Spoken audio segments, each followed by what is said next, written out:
Continuamos con este programa especial de Gente en Obra a través de CX40, Radio Fénix y Tele30. Vamos a pasar el teléfono en estudios, estamos en directo, 2409-0837. Reiteramos, 2409-0837. Gustavo. No, seguíamos con el tema que estaba desarrollando el doctor Gustavo Salles, que estaba hablando de Pluna, ¿verdad? Estábamos hablando de Pluna, habíamos comentado todo el episodio de el memorándum de entendimiento y una cortina de humo que ha lanzado Sendik desde ANCAP diciendo vamos a denunciar penalmente, sí. Y todo el mundo piensa que esa denuncia eventualmente puede afectar a Lidgay o a Campiani, bajo ninguna circunstancia. Ese memorándum de entendimiento firmado el 15 de junio es el salvoconducto para que Campiani y Lidgay queden al margen de cualquier denuncia penal. Sí. ¿Con quién? No, está el doctor Gustavo Salles. Está el doctor Gustavo Salles. Bueno, para felicitarlo, para desearle el mejor de los éxitos. Soy una señora que no le voy a mentir, que tuvo a su esposo preso, que se tuvo que ir de este país, que fue militante, y vergüenza le da de haber ayudado a subir al gobierno a estos corruptos ladrones. Estoy a disposición de Rubén Sánchez y de toda la gente que quiere sacar este país adelante, a este pueblo a que pueda vivir mejor, porque este pueblo se merece vivir como ser humano, no como cerdos, como animales. Gracias, señor Sánchez. Gracias. A las órdenes, muchas gracias por llamar. No. ¿Tienes otro ahí? No, casualmente me he equivocado. Evidentemente el sentimiento de frustración, el sentimiento de engaño que nos exteriorizaba la amable oyente que llama, está muy generalizado en determinado grupo etario, sobre todo en la gente que vivió la militancia del Frente Amplio de 1971, que lo hacía convencido de que era una fuerza política que dejaba atrás todos los vicios de la politiquería de los partidos tradicionales, que dejaba atrás también el proyecto y modelo de país sometido al régimen capitalista, neoliberal, corporativista que se comenzaba a implementar a través de la dictadura militar y que se encaminaba hacia formas diferentes de política, priorizando los intereses de la clase obrera, de los vulnerables, de los más humildes. Con este gobierno pasa lo siguiente, que es más perverso que lo de los gobiernos de los partidos tradicionales. Porque en ese sentido los partidos tradicionales tuvieron mayor coherencia y, si se quiere, lealtad ideológica política. Siempre dijeron, nuestro modelo es el modelo capitalista, nuestro modelo es el modelo del imperio, nuestro modelo es el modelo que nos imponen los organismos internacionales de crédito, representando la banca internacional privada, y esto es lo que nosotros vamos a llevar adelante. Por el contrario, el Frente Amplio, luego convertido en Fraude Amplio, siempre dijo, no, vamos a apartar de esto, vamos a la reforma agraria, vamos a la nacionalización del comercio exterior, vamos al control de cambio, vamos a la industrialización del país, vamos a la lucha contra las multinacionales, contra los grandes latifundios. Y cuando llega el gobierno, se convierte en el gestor, en el representante, en el operador más funcional a los intereses corporatocráticos, extranjerizantes, expoliativos que haya tenido la historia del país. Lo cual no me extraña, porque el Fraude Amplio sufrió la infiltración de un agente imperial, de un agente de la CIA vinculado a las fraternidades del poder, como es el doctor Tabaré Vázquez, claro, que se encargó de prostituir, de corromper al Fraude Amplio y llevarlo a esta situación actual que es de verdadera traición abyecta y de absoluta corrupción. Yo diría que el Uruguay vive un proceso de sepsis generalizada, es decir, de infección generalizada, donde usted sale pus. Y miren, le voy a dar un ejemplo de cómo cuando usted toca algo sale pus. El ejemplo nos lo da el tema del dragado del canal Martín García. ¿Qué tema ese? Exactamente. Ese es un tema muy especial. ¿Por qué? Porque el Uruguay siempre ha tenido una posición de subestimación con respecto a Argentina. El uruguayo siempre se ha preciado de ser un gobierno, estamos hablando de los gobiernos, de ser gobiernos más honestos, más transparentes y más probo que los gobiernos argentinos. Y en buena medida los gobernantes nuestros le han refregado ese tipo de conceptos. Recuerden aquel episodio tan lamentable en la historia de la relación diplomática de Uruguay con Argentina, cuando Jorge Valle los trata off the record, sin darse cuenta que estaban los micrófonos encendidos, son todos una manga de ladrones, y luego tiene que ir a llorar a Argentina. Para mí el error estuvo ahí. Bueno, para mí tuvo que ir a llorar a Argentina, dejando una situación de verdadera vergüenza ajena para todos los uruguayos. Ahí está. Pero yendo a la política de relacionamiento del fraude amplio con el kirchnerismo, evidentemente el kirchnerismo sufrió la misma traición que sufrió el pueblo uruguayo a manos del doctor Tabaré Vázquez, con la diferencia que el pueblo uruguayo no tiene la fuerza que tiene Argentina para asumir actitudes vindicativas, actitudes de venganza, actitudes de represalia frente a esa traición de Tabaré Vázquez.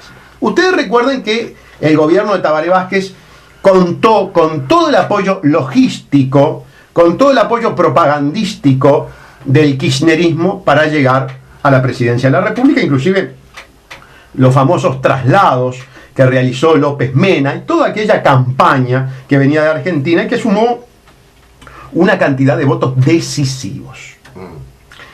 Es más, en esa política de acercamiento y cooptación que es propia del doctor Vázquez, el doctor Vázquez en octubre del 2004, en un discurso en Minas de Corrales, ataca ferozmente a Bosnia, tratándola de contaminante, tratándola de expoliativa, tratándola de generar pocos empleos, de estar asentada en zona franca, todos argumentos reales, ¿cierto?, que hoy se repiten y que están probados por los hechos, porque la FLUP tuvo que salir en una manifestación el otro día a reivindicar el porcentaje de desocupados y la pobreza que tiene Fraivento, porque Bosnia ocupa 45 fraiventinos nada más, ¿verdad? Y está en una zona franca. Muy bien.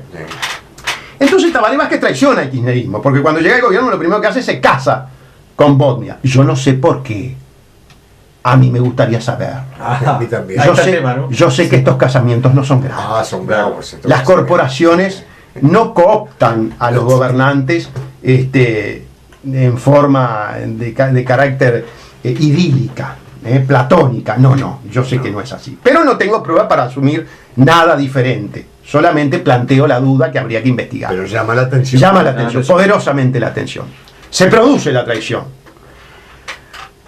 La traición llega a niveles inéditos en la historia del relacionamiento de Argentina con Uruguay.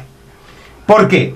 Porque confiesa públicamente, a las 24 horas que yo en Artigas le endilgo la condición de agente de la CIA, el doctor Tabaré Vázquez, en un colegio del Opus Dei, el Monte Sexto, en la calle Millán y Las Violetas, reconoce que para proteger los intereses de Bosnia, que nada tienen que ver con los intereses del pueblo uruguayo, estaba dispuesto a traer los Navy SEALs de Estados Unidos con todas sus armas letales para matar a argentinos, para llevar a la muerte a uruguayos, para enfrentar hermanos y defender a la multinacional finlandesa asentada en una zona franca. Perdón, explique un poquito quién es Navy SEAL. Porque Navy SEAL son las tropas de élite que el otro día vinieron a instalarse, invitadas por el Uruguay, que imparten cursos antiterroristas y que son los que se encargan de ir a matar seres humanos por el mundo en defensa de los intereses de las corporaciones multinacionales americanas y luego orinar encima de los cadáveres. Muy bien. hecha la aclaración bien gráfica. Retomamos, es así, orina de los cadáveres, ¿verdad? Retomamos el tema y vamos a la actitud de Argentina. Bueno, resulta que este mozo lo ponemos en la presidencia de la República y nos clava un puñal por la espalda y todavía lo hace con esa aureola de pastor. Y bueno, tiene la imagen bíblica. Exactamente. Es bíblica, sí. Y entonces, seguramente ya Kirchner, y ahora tal vez desde el más allá, le está diciendo a Cristina, no, esto no puede ser, esta traición no la dejes impune. Pero ¿qué pasa con el caso Canal Martín García? También en ese caso, los uruguayos que posamos, digo mejor dicho, los gobiernos uruguayos que posan de más honestos que los argentinos, se encuentran con una publicación del diario El Observador y con aseveraciones que hace el legislador Garino, Juan Manuel Garino, de Vamos Uruguay, en el sentido de que en la adjudicación de los contratos de dragado de Río Vía podría haber habido procedimientos irregulares, concretamente coimas. Y allí Uruguay, la Cancillería uruguaya, comienza con toda una serie de información contradictoria, que sí, que no, pero que en realidad la coima fue para los argentinos, que el representante uruguayo cuando vio que la mano venía de coima se levantó y se fue y entonces quedó en una posición puritana, y Argentina dijo no, esta no te la llevamos. Esta no te la llevamos. Tras cartón sale el embajador itinerante, Julio Baraybar. Julio Baraybar, un hombre que se caracteriza por ser un denunciante solícito. ¿Qué quiere decir un denunciante solícito? Que ante la más mínima situación de aparente irregularidad llama a los coraceros. ¿Por qué digo eso? Bueno, porque cuando él era ministro de Trabajo, yo recuerdo que la gente del taxi le ocupó el ministerio y le pintó en la pared, en 1 metro cuadrado de pared, estaba la hija de Irma Leites, que fue Yarita, que fue mi defendida, le pintó Baraybar traidor y alguna otra cosa. Y entonces Baraybar casó el teléfono y denuncia penal por daño. Sí. Porque, uruguayos, 1 metro cuadrado de pintura, daño, por daño, y la procesaron, por daño, por supuesto, y la condenaron por daño, porque 1 metro cuadrado de la pared del ministerio era una barbaridad, era un atropello al patrimonio de los orientales. Tremendo, fue tremendo. Ahora, cuando hablamos de eventuales coimas de negocios que implican 20, 30 millones de dólares, ahí Baraybar sale con una cartita a los medios de comunicación y dice que bueno, que en realidad él sí había tomado conocimiento de un episodio heterodoxo, no utiliza la palabra heterodoxo, pero la utilizamos nosotros, en el sentido de que podría haber habido una insinuación, pero este hombre puro y prístino y transparente salió despavorido. Claro, este hombre puro, prístino y transparente, que es el señor Francisco Bustillo, tenemos un problemita con él, los uruguayos. Que el hombre parece que se compró 2 Porsche y 2 BMW a través de los mecanismos de diplomático, y la justicia argentina lo quiso investigar. Y frente a esa petición de investigación, el Poder Ejecutivo uruguayo le opuso el estatuto de diplomático que implica la inmunidad prevista en el artículo 31 de la Convención de Viena de 1961. Y por lo tanto, a causa de que el Poder Ejecutivo no quiere que se investigue, a causa de que el Poder Ejecutivo quiere encubrir lo que pudo haber hecho el señor Francisco Bustillo, con el apoyo de Julio María Sanguinetti ahora. Con el apoyo de todo el espectro político, con el apoyo del Partido Nacional y de todo el espectro político, la causa se archiva, pero no se archiva por inocencia, no se archiva porque la Suprema Corte de Justicia de la Argentina desestimó que hubiera ilícito, no, se archiva porque funciona precisamente la inmunidad diplomática. Pero ¿qué pasa? Que el artículo 37 de la Convención de Viena prevé la inmunidad, pero no la impunidad. ¿Por qué? ¿Qué dice ese artículo? Bien, no lo puede investigar la justicia del país donde está acreditado. ¿Por qué? Bueno, porque sería muy fácil hostigar a un diplomático a través de la justicia del país receptor. Pero a texto expreso el artículo dice, pero no lo exime de la jurisdicción del país de origen, o sea, del país que lo acreditó, en este caso de Uruguay. Entonces, el señor Francisco Bustillo, si no fuera por la actitud inmoral del espectro político total del Uruguay y del Poder Ejecutivo en una actitud de encubrimiento potencial, debería ser investigado. Claro, el tema es que tenemos que investigar a algunos embajadores para atrás, porque si se investigaran 5 o 6 embajadores para atrás, llegaríamos a la conclusión de que, tengo entendido, no tengo la certeza, me tendrá que contradecir la Cancillería, estamos hablando de cerca de 50 o 60 autos comprados de esa manera. Entonces uno se pregunta, pero perdón, ¿tenemos una embajada en Argentina o tenemos una automotora? Y las dos cosas. Yo le digo que las dos cosas. Hay algo más. Lo que pasa es que a usted se ve Claro. los autos, no le interesa. No, bueno, ahora bien, entonces cuando sale Baráibar a hacer esa confesión de que siendo funcionario público, estando en conocimiento con hechos aparentemente delictivos, no denuncia, el doctor Salles se sorprende. Porque, Baráibar, tan solícito para denunciar estos delitos menores, que ni siquiera me parece que fueran delitos, Sí. y tan omiso en estos temas. Entonces el doctor Salles le presenta una denuncia en juzgado de crimen especializado a Julio Baráibar. Y de paso, como dice el refrán, de paso cañazo. Sí. Le pedimos a la justicia de crimen organizado, señor juez, investigue también si efectivamente hubo un problema de coima. Porque la verdad que el ambiente está turbio, está opaco, porque hubieron conceptualizaciones absolutamente contradictorias entre lo que dijo Almagro y lo que dijo Conde. Se desdijeron. Un día se decía una cosa, otro día se decía otra. Entonces, claro, esas contradicciones son elementos de carácter indiciarios. ¿Qué quiere decir elementos de carácter indiciario? Generan sospecha. Y la justicia uruguaya, para dolor de cabeza del presidente Mujica y de Almagro y de todos los que van a ser investigados. Le duele la cabeza. Bien. No, después el estómago tanto comerle. Bien, No va. lo cierto Sí. es que generamos una problemática allí y comienza la investigación. ¿Y qué pide el fiscal Juan Gómez? A mi juicio muy acertadamente, y el doctor Valetti, el juez de la causa, le hace lugar. Le pide las actas de la Comisión Administradora del Río de la Plata, que hasta el momento había una resistencia total. Entonces, claro, Argentina, que está en una política de revancha, vindicativa, de represalia con respecto a los gobiernos del fraude amplio, dice, bueno, muy bien, ustedes quieren investigar, vamos a investigar, pero vamos a investigar también la causa de Baráibar. Perdón, la causa de Bustillo. De Bustillo. Baráibar no se mete, más allá de que me han llamado las radios argentinas y yo he explicado esto, pero no. En Argentina este tema también está investigado. Cuidado, los diputados Ocaña y Guerrero me parece que es, hicieron la correspondiente denuncia penal. Entonces hay una investigación espejo en los dos países.